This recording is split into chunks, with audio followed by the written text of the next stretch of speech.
Chapter 28. The Elephant Who Desires Little. Avoid anchoring your mind. Once upon a time, in a dense and vibrant jungle, there lived a humble elephant who spent his days peacefully grazing near a serene river. One day, the elephant, known for his kind heart, spotted a magical bird caught in a net. With compassion, he rushed to the bird's aid and set it free. The grateful bird, possessed of magical powers, offered the elephant a single wish in gratitude for his act of kindness. The elephant, content with his simple life in the jungle, humbly asked for a cozy shelter to protect him from the elements. However, the elephant's peaceful existence took a turn when he shared his encounter with the magical bird with a parrot, who happened to be the nosy neighbor in the jungle. The parrot couldn't resist spreading the tale, and soon the news reached the ears of a curious monkey who lived in the jungle. The monkey, driven by greed and envy, approached the elephant and demanded to know the secret to gaining wishes from the magical bird. The elephant, wary of the consequences, reluctantly shared the story. The monkey wasted no time in finding the magical bird and, using the same wish for a luxurious treehouse.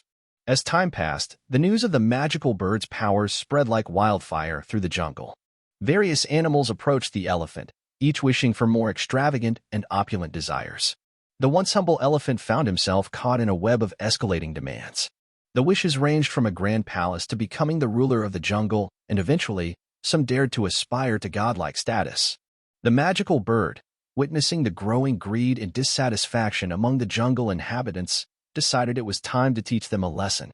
Granting each wish as requested, the magical bird allowed the jungle to witness the consequences of unchecked desires. However, just as quickly as the wishes were fulfilled, the magical bird restored everything to its original state. The grand palace crumbled, the ambitious rulers returned to their former selves, and the aspiring gods found themselves back in the humble jungle. The once humble elephant, now exhausted and disheartened by the never-ending cycle of greed, learned a valuable lesson. The jungle inhabitants, too, realized the dangers of unchecked desires and the importance of being content with what they had. And so, the jungle returned to its peaceful state, with the lesson echoing through the trees about the perils of anchoring the mind to insatiable greed. The wise elephant, having weathered the storm of desires, resumed his simple life near the serene river, reminding all that true contentment comes from appreciating the blessings of the present.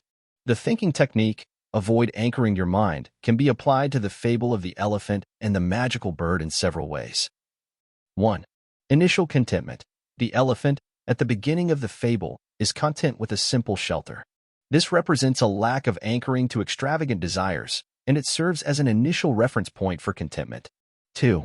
Escalating wishes. As the story unfolds, other jungle inhabitants become anchored to the idea of obtaining more extravagant wishes from the magical bird. The escalating nature of their desires reflects the danger of anchoring the mind to insatiable greed. 3. Negative consequences. The fable illustrates the negative consequences of anchoring to unchecked desires. Each time a wish is granted, the satisfaction is temporary, and the magical bird restores everything to its original state, emphasizing the fleeting nature of happiness derived from constantly escalating desires. 4. Lesson on contentment. The wise elephant, having weathered the storm of escalating wishes, represents the importance of avoiding anchoring the mind to insatiable desires. The lesson learned is that true contentment comes from appreciating and being satisfied with the present, rather than fixating on ever-increasing desires. 5. Restoration to original state. The cyclical pattern in the fable, where the magical bird restores everything to its original state after fulfilling extravagant wishes, reinforces the idea that anchoring the mind to such desires ultimately leads to a lack of genuine fulfillment. 6. Echoing consequences. The lesson about the perils of anchoring the mind echoes through the jungle, serving as a cautionary tale for all inhabitants.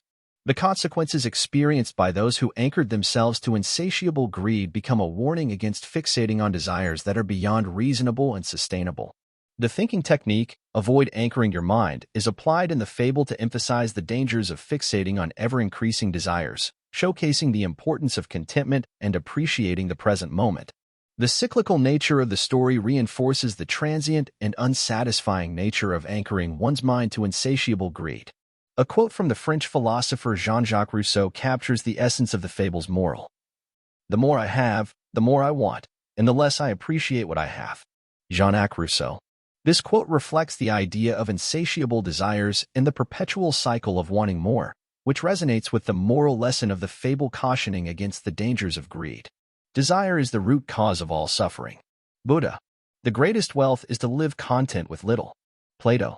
You have power over your mind, not outside events. Realize this, and you will find strength.